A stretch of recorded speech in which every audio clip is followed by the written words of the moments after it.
Thank you, everybody. My name is Kurt White, and I'm from Newfane, Vermont. I'm also a social worker and drug and alcohol counselor, and I'm the director of ambulatory services at the Barber Retreat and the president of the Vermont Association of Addiction Treatment Providers. That said, the opinions I'm expressing today are my own and not representative of those agencies, although I try really hard to convince them of my perspective, sometimes successfully. I want to talk today in opposition to the marijuana legislation that's before you. I think the work that I do every day has profoundly influenced the way that I think about these issues, and I hope you'll consider that in some of the remarks that I'll make.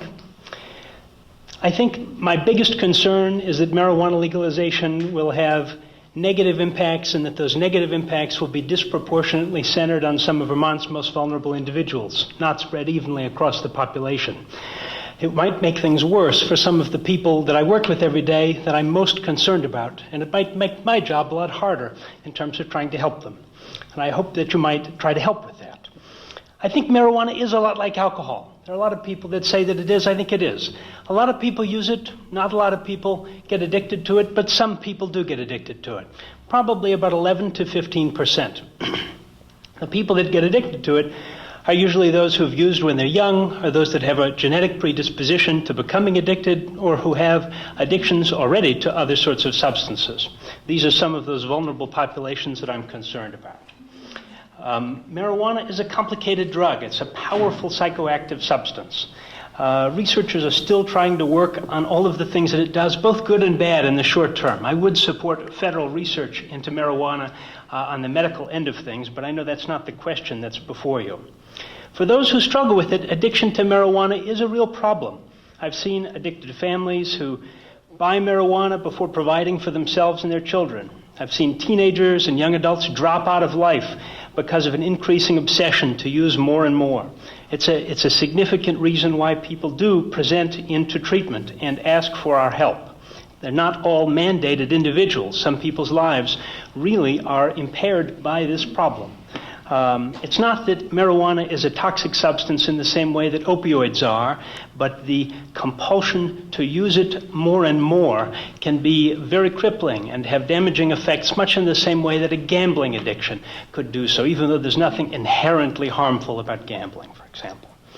I'm concerned about a good number of other things too, but I want to just sort of say that the market for marijuana consumption is driven by very heavy users of the drug, and the casual incidental user is an insignificant force in the marketplace. If we do this, you're going to have for-profit companies advertising to people, trying to create markets for very heavy users to use more and more of the substance, and that will increase the rates of addiction. Thank you. Thank you. Ashley Barber, James Doolen, you're on deck. That will conclude, when James is finished, that'll conclude the number of witnesses we have time for today. Unfortunately, we have to end at 2:30 so we can get to Brattleboro by 4. Thank you.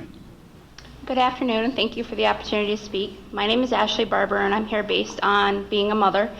We talk a lot about our children's vulnerability with legalization, while my daughter is already vulnerable. My daughter suffers from Dravet syndrome. She has 12,600 seizures a year. This can take her life. When we speak about vulnerability, we need to legalize, because the medical program in Vermont has failed her time and time again. She has been the youngest patient for 2 years on the Vermont marijuana registry. We have not been able to access cannabis oil to save her life.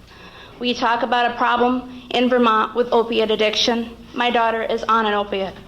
In order for her to come off this opiate, she would basically need to detox like a drug addict. This is not okay. We have a natural plant that we are not using. For me as a mother, that we need to legalize to save our children's lives. We need to legalize in a proper way with proper channels and make sure that our community is safe as well.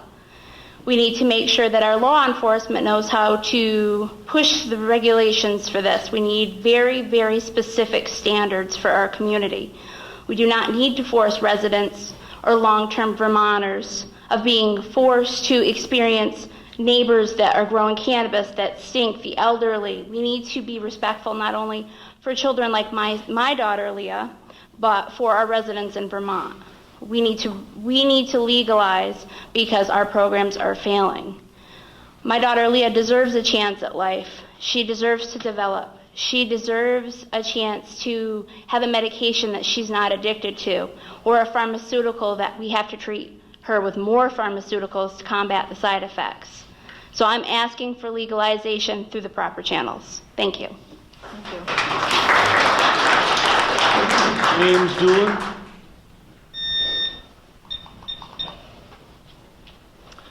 I'd like to thank you for letting me speak for a few minutes here. My name is James Doolen. I moved to Bennington in 1986.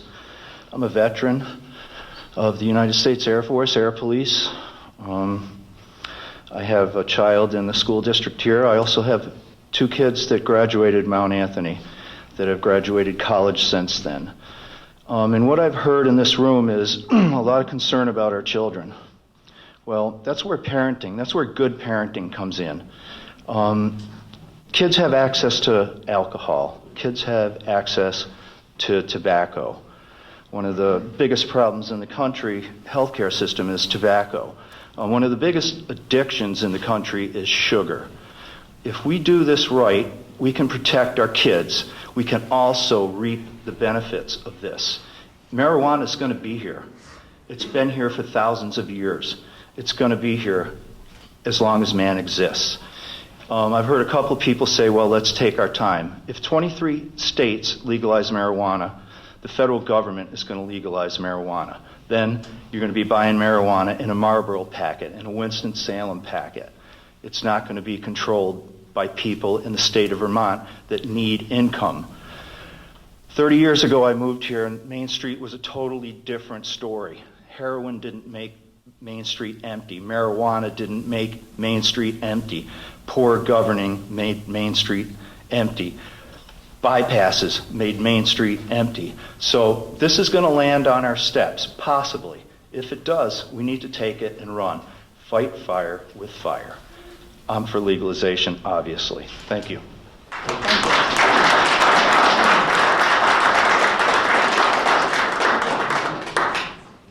Thank you all so much. Really appreciate the respectful way that you all conducted yourself. Always proud to be from Bennington. Thank you.